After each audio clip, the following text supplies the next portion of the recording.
Very good afternoon to all my viewers. In this video lecture we are gonna discuss Great Expectation of Charles Dickens. तो viewers इस video में हम discuss करने वाले हैं great expectation को, जो कि चार्ल्स डिकेंस के द्वारा लिखा गया एक नोवेल है। तो वीडियो के अंत तक बने रहिएगा। इसमें हम कोशिश हमारी ये है मोर देन 35 पॉइंट्स हमने यहाँ पे ले रखे हैं। तो वीडियो के अंत तक आप बने रहिएगा। पूरे जो नोवेल है इसको कवर करने की कोशिश की जाएगी। जितने भी पॉइंट्स एग्ज़ाम में इससे रिलेटेड बन सकते हैं उनको हमने यहाँ पे उनका एक कलेक्शन यहाँ पे बनाने की कोशिश की है। तो इसमें देखिए ग्रेट एक्सपेक्टेशन जो है, एक्सपेक्टेशन तो आप सभी जानते हैं, एक्सपेक्टेशन हर किसी की होती है। आपकी भी एक कोई ना कोई एक्सपेक्टेशन होगी, तो उम्मीद आशा जिसको हम बोल सकते हैं। तो इसमें देखिए ग्रेट एक्सपेक्टेशन है, ये नोवेल है चार्ल्स डिकेंस का। और चार्ल्स डिकेंस के बारे में बात करें तो चार्ल्स डिकेंस का जन्म हो रखा है कब? इनका जन्म हो रखा है 1812 में। चार्ल्स डिकेंस का जन्म हो रखा है 1812 में हो रखा है। और अगर डेट की बात करें तो 7 फरवरी 1812 को इनका जन्म हो रखा है और 1870 में इनकी डेथ हो जाती है। इनकी डेथ कब होती है? 1870 में। 9 जून 1870 में इनकी डेथ हो जाती है और 7 फरवरी 1812 को इनका जन्म होता है। अब 1812 में एक और राइटर का भी जन्म हो रखा है, जो हमने इससे पहले वाली वीडियो में डिस्कस किया था। अगर आपने वो वीडियो वॉच की होगी तो आप इसका आंसर इजीली दे पाएंगे। और इसके अतिरिक्त जो है वैनिटी फेयर वाले वीडियो में भी हमने डिस्कस किया था 1811 में किसका जन्म हो रखा है, ये भी आप बताएंगे। ये 2 क्वेश्चंस आपके लिए हैं। और अगर आपने वो वीडियो वॉच नहीं किया तो आप वॉच कर सकते हैं। Vanity fair, passage to India और इसके अलावा टिंटन एवे पे भी हमने क्वेश्चन आंसर जो है 1 लाइनर्स उस पर बना रखे हैं। और इसके अतिरिक्त ट्रू सक्सेस वाली जो डेफिनेशन है वाटर एंड असल की, वो भी यहाँ पे प्रोवाइड की गई है। इंडिया और मदरलैंड विवेकानंद जी का वो टॉपिक भी कवर करने की कोशिश की गई है। तो हर एक टॉपिक को अपनी तरफ से, हमारी तरफ से कवर करने की कोशिश चल रही है। यहाँ पे डॉक्टर फर्स्टस पे बना रखी है क्रिस्टोफर मॉर्लो के। तो इसमें पहला पॉइंट देखिए, it is 13th novel of Charles Dickens. Charles Dickens का कौन से नंबर का नोवेल है ये? ग्रेट एक्सपेक्टेशन 13th नंबर का नोवेल है, और जो कि पब्लिश हो रखा है कब? 1861 में पब्लिश हुआ है। तो क्वेश्चन ये भी बन सकता है कि ग्रेट एक्सपेक्टेशन कब पब्लिश हुआ? 1861 में। कौन सा नोवेल है? 13th। और ये किसके रूप में पब्लिश हुआ? एक सीरियल के रूप में। किस में पब्लिश हुआ? Weekly periodical. और क्या नाम था उस वीकली पीरियोडिकल का? ऑल द ईयर राउंड करके। तो जितने भी इसमें क्वेश्चन बन सकते हैं उनको आपको ध्यान देना है। पहला तो 13th नोवेल है चार्ल्स डिकेंस का, 1861 में पब्लिश हो रखा है। एज अ सीरियल, एक सीरियल के रूप में पब्लिश हो रखा है चार्ल्स डिकेंस की पीरियोडिकल जो है ऑल द ईयर राउंड करके। ऑल द ईयर राउंड, ये पॉइंट आपको याद रखना है। नेक्स्ट देखिए, यहाँ पे नेक्स्ट क्वेश्चन हमारे पास जो है, इसके अतिरिक्त चार्ल्स डिकेंस के बारे में अगर बात करें तो चार्ल्स डिकेंस स्यूडोनिम यूज किया करते थे। स्यूडोनिम यूज किया करते थे। इनका स्यूडोनिम क्या था? स्यूडोनिम को ही एलियास बोला जाता है। स्यूडोनिम यानी कि एलियास को ही पेन नेम भी बोला जाता है, यानी कि जिसको राइटिंग के लिए यूज करते थे ये, और इसी को स्यूडोनिम भी बोला जाता है। स्यूडोनिम की स्पेलिंग पी से स्टार्ट होती है। स्यूडोनिम, निम का मतलब नाम से होता है।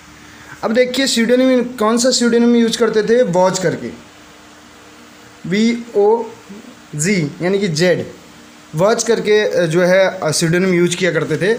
चार्ल्स डिकेंस के बारे में दूसरा पॉइंट अगर हम डिस्कस करें, यहाँ पे आप देख सकते हैं सेकंड नंबर का जो पॉइंट है हमारे पास, उसमें क्या है? Charles Dickens is known as, Charles Dickens को जाना जाता है, किसके रूप में जाना जाता है? Novelist of poor class. Poor class के नोवेलिस्ट के बारे में इनको जाना जाता है, के नाम से इनको जाना जाता है। हिज फुल नेम, इनके पूरे फुल नेम की बात करें तो इनका फुल नेम क्या है? Charles John Huffam Dickens. Charles John Huffam Dickens इनका फुल नेम है, चार्ल्स डिकेंस का। और इनका जन्म जो है लैंडपोर्ट में हो रखा है। और डेथ की बात करें तो हिगम करके है, हिगम कैंट करके, तो यहाँ पे इनकी डेथ हो रखी है। चार्ल्स डिकेंस के बारे में ये था दूसरे नंबर का पॉइंट। अब थर्ड पॉइंट की ओर बढ़ते हैं हम। ग्रेट एक्सपेक्टेशन बिलोंग्स टू, जो ग्रेट एक्सपेक्टेशन है ये बिलोंग करता है बिल्डिंग्स रोमा। बिल्डिंग्स रोमा, इसको बिल्डिंग्स रोमन नहीं बोलना है, बिल्डिंग्स रोमा बोला जाता है इसको। ये एक जॉनर है, लिटरेरी जॉनर है। जॉनर का मतलब है राइटिंग स्टाइल, शैली। कौन सी राइटिंग स्टाइल में इसको लिखा गया है? बिल्डिंग्स रोमा जो है जॉनर है किसका? फिक्शन का। और फिक्शन का जॉनर है, तो इसमें बात करें तो बिल्डिंग्स रोमा में क्या किया जाता है? ये क्या है, कमिंग ऑफ एज नोवेल इसको बोला जाता है। Defined by it's depiction of a character. तो इसमें क्या दिखाया जाता है, विल्डिंग्स रोमा में ग्रोथ को दिखाया जाता है। किसका, जो कैरेक्टर है, जो यहाँ पे नरेटर, इसमें अगर बात करें तो पिप करके आप एक कैरेक्टर यहाँ पे पाएंगे, तो उसकी ग्रोथ को यहाँ पे दिखाया गया है। तो कैरेक्टर्स इसमें क्या दिखाया जाता है, characters growth from childhood to adulthood. तो ग्रोथ को दिखाया जाता है किसकी, जो कैरेक्टर है उसकी चाइल्डहुड से लेके एडल्टहुड तक। तो ये पॉइंट है यहाँ पे, जो कैरेक्टर की जो ग्रोथ है उसको दिखाया जाता है चाइल्डहुड से लेके एडल्टहुड तक। तो ये ग्रोथ यानी कि ग्रोथ पे बेस्ड ये जॉनर है, और जिसको क्या बोला जाता है, बिल्डिंग्स रोमा। आगे देखिए नेक्स्ट पॉइंट यहाँ पे, it depicts an education of an orphan nicknamed Pip. तो ये डिपिक्ट करता है एक एजुकेशन को, किसकी, ऑर्फन की, एक अनाथ की, निकनेम्ड, जिसका निकनेम क्या है, पिप है।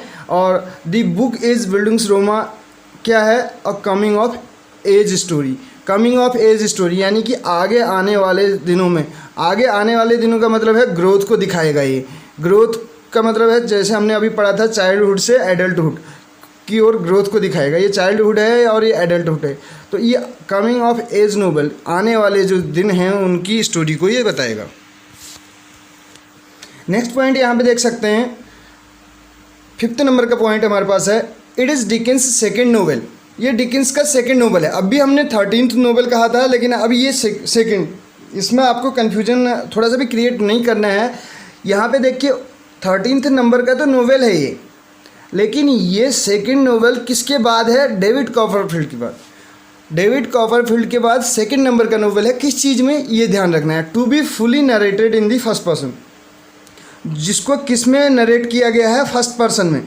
फर्स्ट पर्सन जैसे अगर आपने ग्रामर में आपको पता होगा, जैसे आपने अगर प्रोनाउंस पढ़े होंगे तो उसमें पर्सनल प्रोनाउन में आपने पढ़ा होगा। पर्सनल प्रोनाउन जो होते हैं वो 3 टाइप के होते हैं, उसमें फर्स्ट पर्सन, सेकंड पर्सन और third person. First person, second person और थर्ड पर्सन, ये पर्सनल प्रोनाउन, जिसको बोला जाता है प्रथम पुरुष, मध्यम पुरुष और उत्तम पुरुष हिंदी में। फर्स्ट पर्सन क्या होता है, आई और वी। फर्स्ट पर्सन में जो स्टोरी होगी ये आई पे बेस्ड होगी या वी पे, जो नरेटर है उस पे बेस्ड होगी, यानी कि ऑटोबायोग्राफिकल होगी। यानी कि आई, अब मैं फर्स्ट पर्सन पे लिख रहा हूँ, फर्स्ट पर्सन यानी कि मैं अपने बारे में यहाँ पे लिख रहा हूँ, तो अपने बारे में लिखूँगा तो ऑटो कहलाएगा। और अगर सेकंड पर्सन वाली जो है बायोग्राफी, अब थर्ड पर्सन किसी तीसरे व्यक्ति के बारे में लिखा जाएगा। जैसे फर्स्ट पर्सन क्या होता है, आई वी, सेकंड पर्सन यू हो जाएगा, थर्ड पर्सन ही, सी, दे। ये प्रोनाउन का सीक्वेंस है। और अगर आप ग्रामर से रिलेटेड किसी भी वीडियो को वॉच करना चाहते हैं तो हमने ऑलरेडी बता रखा है कि बेसिक से बेसिक टॉपिक्स को वहाँ पे कवर किया गया है, बहुत बेसिक वे में पढ़ाया गया है। तो आप प्लेलिस्ट में जाके उन वीडियोज़ को वॉच कर सकते हैं। स्पेशली एक्टिव, पैसिव और डायरेक्ट, इनडायरेक्ट से रिलेटेड सारे वहाँ पर, और सब्जेक्ट वर्ब एग्रीमेंट और जम्बल्ड वर्ड का अगर बात करें तो इसके अलावा जितने भी टॉपिक्स हैं, अधिकतर टॉपिक्स को वहाँ पे हमने कवर करने की कोशिश कर रखी है। नेक्स्ट देखिए यहाँ पे, ये दूसरे नंबर का नोवेल है, किसमें फर्स्ट पर्सन में लिखा गया है। जो पहले नंबर का है डेविड कॉपरफील्ड, और दूसरे नंबर का कौन सा है, द ग्रेट एक्सपेक्टेशन। अब इसमें एक लाइन आती है ग्रेट एक्सपेक्टेशन में, एक जो बहुत ज़्यादा इंपॉर्टेंट लाइन है, उसको मैं यहाँ पे बताना चाह रहा हूँ। ये बोलते हैं, take nothing on its looks, take nothing on its looks, take nothing on its looks.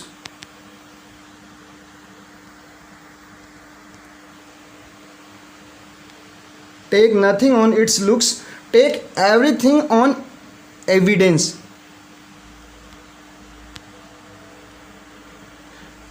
Take nothing on its looks और take everything on evidence. Evidence का मतलब होता है साक्ष्य, गवाह के आधार पर। ये जो है ग्रेट एक्सपेक्टेशन में कहा गया एक कोटेशन है। आगे देखिए इसमें नेक्स्ट पॉइंट जो है, इसकी थीम क्या है। थीम, इसकी विषय वस्तु, हमने जैसे बताया था नोवेल के जो हैं 5 हमने पॉइंट इसके डिस्कस किए थे, 5 पार्ट जो होते हैं, प्लॉट, कैरेक्टर, नरेशन, सेटिंग और थीम, PCNST करके। तो इसमें थीम यानी कि विषय वस्तु क्या है इसकी, affection, loyalty and conscience are more important. ये ज़्यादा इम्पोर्टेंट है किसकी तुलना में, than social advancement, wealth and class. Next अगर बात करें तो इसकी सेटिंग कहाँ पे है, कैंट और लंदन। सेटिंग के लिए अगर पॉइंट हम नोट डाउन करना चाहें तो कर सकते हैं, कैंट एंड लंदन जो है इसकी सेटिंग है, यानी कि इन स्थानों पे आधारित ये जो है नोवेल है। कैरेक्टर्स क्या क्या हैं इसमें, कैरेक्टर्स हमने बात की थी, दो टाइप के होते हैं, प्रोटेगनिस्ट और जिसमें हमने राउंड कैरेक्टर और फ्लैट कैरेक्टर की बात कर रखी थी। राउंड को हमने विलेन बताया था और फ्लैट को क्या बताया था, प्रोटेगनिस्ट। तो प्रोटेगनिस्ट इस नोवेल का पिप है। पिप यानी कि ये शॉर्ट नेम है फिलिप प्रिप करके। पिप का फुल नेम क्या होता है, फिलिप प्रिप। नेक्स्ट देखिए मिस हैविसम करके है, स्टेला है, एवल मैगविच करके कैरेक्टर हैं, द कन्विक्ट करके, मिस्टर जैगर्स, मिसेस जो ग्रेगरी ये सिस्टर हैं किसकी, पिप की, जो कि प्रोटेगनिस्ट हैं उनकी सिस्टर है। और कंपेसन करके हैं character, John Wemmick, Orlick Bentley Drummle, Biddy, Joe Gregory husband of Mrs Joe, यानी कि जो पिप की जो सिस्टर है उसके हस्बैंड हैं जो गार्गरी करके, जो कि एक क्या है, ब्लैक स्मिथ हैं। ब्लैक स्मिथ किसको बोला जाता है, लोहार को, और गोल्ड स्मिथ सुनार को। इसमें अगर बात करें तो मिस्टर पंबल चूक करके हैं, हर्बर्ट पॉकेट, मैथ्यू पॉकेट, और मैथ्यू पॉकेट जो हैं ट्यूटर हैं, अभी बात करेंगे पिप के, हमने इनसे रिलेटेड पॉइंट भी नीचे यहाँ पे बनाए हुए हैं। आर्थर हैविसम है, क्लारा वाले करके, ये जो हैं कैरेक्टर्स हैं। और अब नेक्स्ट पॉइंट देखिए, फिलिप प्रिप जो हैं, prep is the protagonist of the great expectation. तो प्रोटेगनिस्ट हैं, हीरो हैं, इन पे आधारित ये कहानी है, स्टोरी है फिलिप प्रिप के नाम पे। स्टेला कौन है, adopted daughter of the recluse. Recluse जो हैं उनकी एक अडोप्टेड डॉटर है। रेक्लूस कौन, मिस हैविसम करके, तो उनकी क्या है, डॉटर। आगे देखिए सेटिंग हमने ऑलरेडी बता दी, कैंट और इंग्लैंड। पिप कम्स अक्रॉस, पिप जो है संयोग से मिलना, कम अक्रॉस करना, संयोग से किसी से मिलना, ठीक है।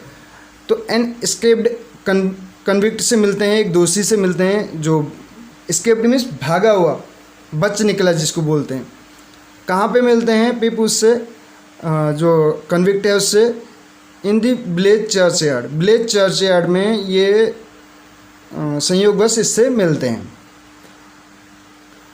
नेक्स्ट पॉइंट है द कन्विक्ट आस्क्स पिप। जो कन्विक्ट है वो आस्क करता है, यानी कि किस चीज़ की डिमांड करता है पिप से, फूड एंड फाइल की, फूड एंड अ फाइल, इसकी ये डिमांड करता है।